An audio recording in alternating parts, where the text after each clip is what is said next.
네, 여러분 반갑습니다. 주아롱쌤 책 읽는 시간입니다. 오늘은 초격차 투자법에 나오시는 또 한 분의 트레이더에 대해서 설명을 드리도록 하겠습니다. 존 네토라는 분인데요. 감정은 신호의 원천이 될 수 있다. 주식 투자의 원천이 될 수 있다라고 얘기를 하시는 분입니다. 뒤쪽 페이지에 나오는 중요한 부분 같이 한번 살펴보도록 하겠습니다. 감정은 신호 원천이다. 감정과 트레이딩의 관계를 어떻게 생각하는지 궁금하네요. 그 주제에 대해서는 역발상 견해를 가지고 있다고 들었습니다. 감정이 트레이딩에 미치는 영향을 어떻게 바라보는지 자세한 설명을 부탁드립니다.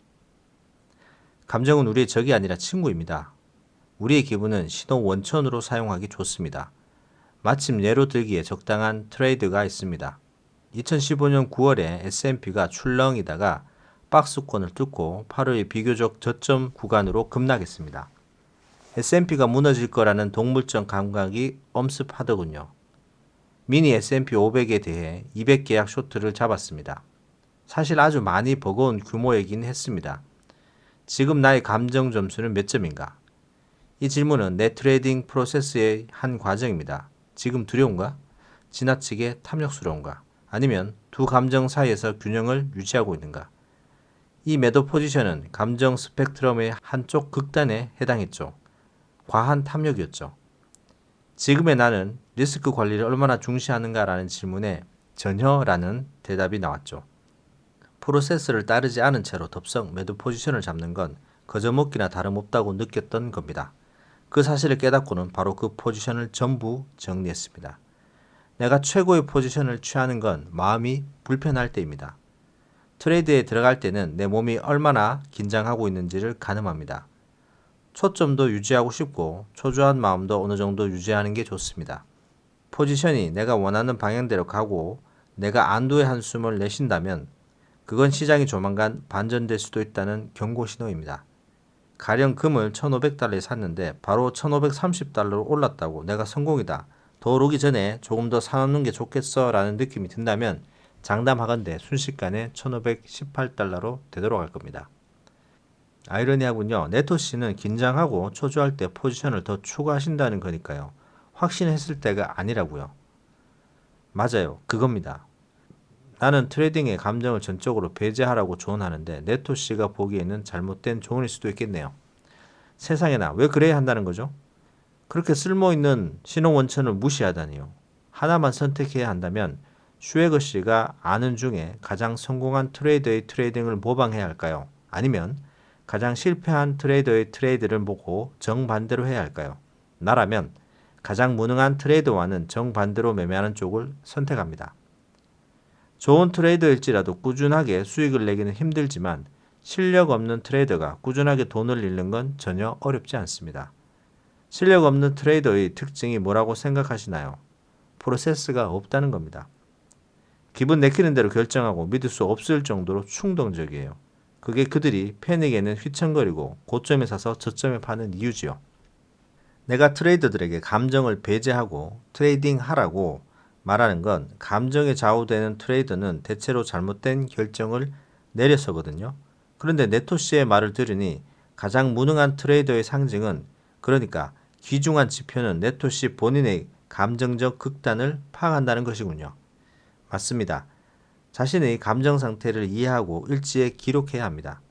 그리고 자신이 지금 어떤 행동을 하는지 경고해주는 또 다른 신호의 원천으로 삼아야 합니다. 이기는 트레이더와 지는 트레이더의 결정적인 차이점은 뭐라고 생각하시나요? 이기는 트레이더는 저도 웃으며 넘깁니다. 다 제대로 했지만 지는 날이 있을 수도 있다는 것을 잘 아니까요. 이기는 트레이더들은 프로세스가 있고 그 프로세스를 지키기 위한 규율이 있으며 그것을 지속적으로 개선하려 헌신적으로 노력합니다. 그들은 프로세스의 점증적 개선이 트레이딩의 손익을 근본적으로 개선해 준다는 사실을 잘 압니다. 저는 트레이더는 만능의 은탄환을 원합니다. 그리고 그 탄환으로 바로 효과를 보지 못하면 다른 탄환을 찾아 나섭니다. 트레이더들에게 해주고 싶은 조언의 말씀이 있다면요. 당장 돈을 벌지 않아도 낙심하지 마세요. 어떤 때는 돈을 잃지 않는 게 버는 것 못지않게 중요합니다.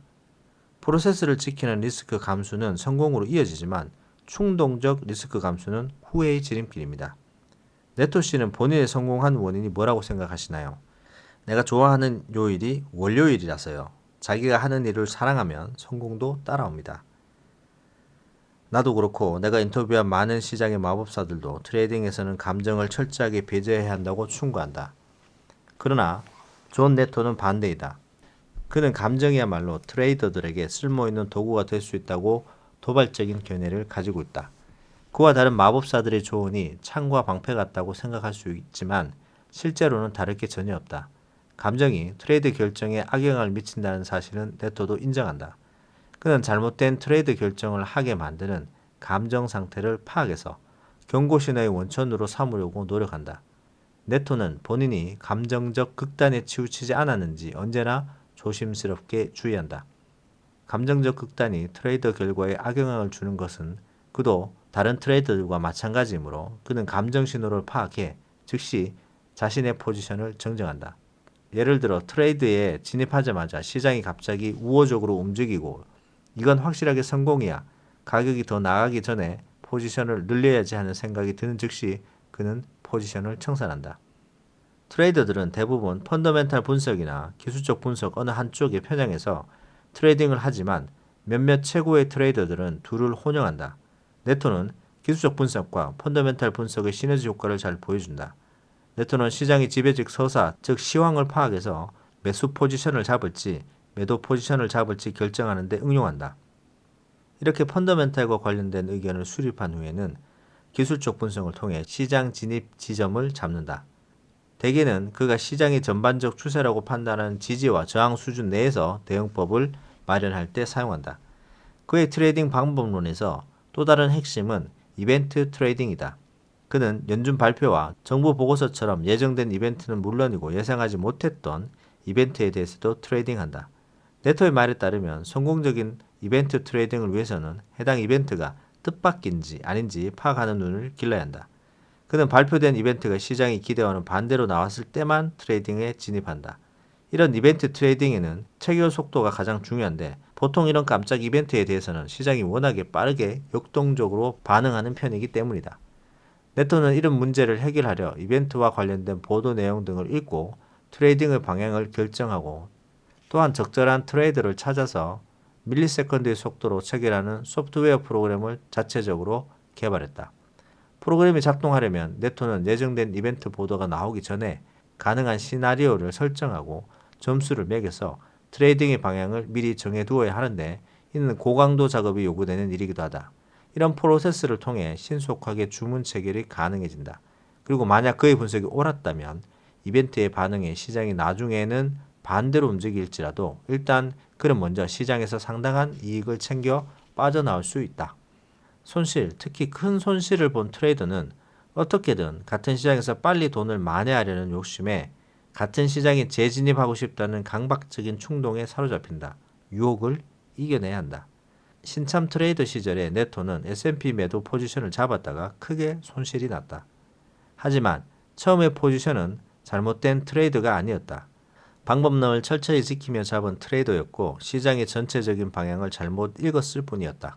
그게 처음에 트레이드 하나로만 끝났다면 실적이 안 좋은 날이었지 대재앙까지 가지는 않았을 것이다. 네토는 같은 시장에서 돈을 만회한다는 생각에서 벗어나지 못했다. 그래서 그는 또 매도 포지션을 잡고 강제 청산당하는 일을 4번이나 더 했다. 4번의 추가적인 트레이드 모두 그가 방법론에는 전혀 들어맞지 않았다. 그는 이성적인 트레이드 결정을 내리지 못하게 눈을 가리는 감정의 소용돌이에 빠져 있었다. 네토는 이런 상태를 카지노에서 쓰는 말을 빌려 온 틸트 상태라고 불렀다. 모든 상황이 종료되었고 처음 트레이더의 막대한 손실로도 모자라 근 4배나 되는 손실이 나왔고 1년 동안 벌었던 모든 이익을 다 반납하는 처지가 되었다. 시장에서 돈을 잃었을 때는 털고 잊어야 한다. 또다시 계획에도 없는 트레이드를 해서 돈을 만회하려는 충동이 생긴다면 경계해야 한다. 자, 여기까지입니다. 마지막에 중요한 구절이 나옵니다. 이성적이지 못하고 감정의 소용돌이에 빠져버려가지고 계획에도 없는 트레이드를 계속해서 돈을 만회하려다가 어떻게 됩니까?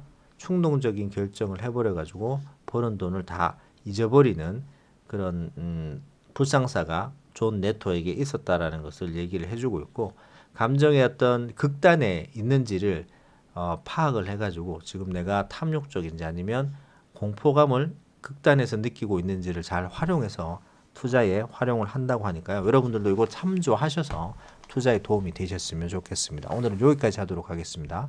도움 되셨다면 구독, 좋아요 부탁드립니다. 감사합니다.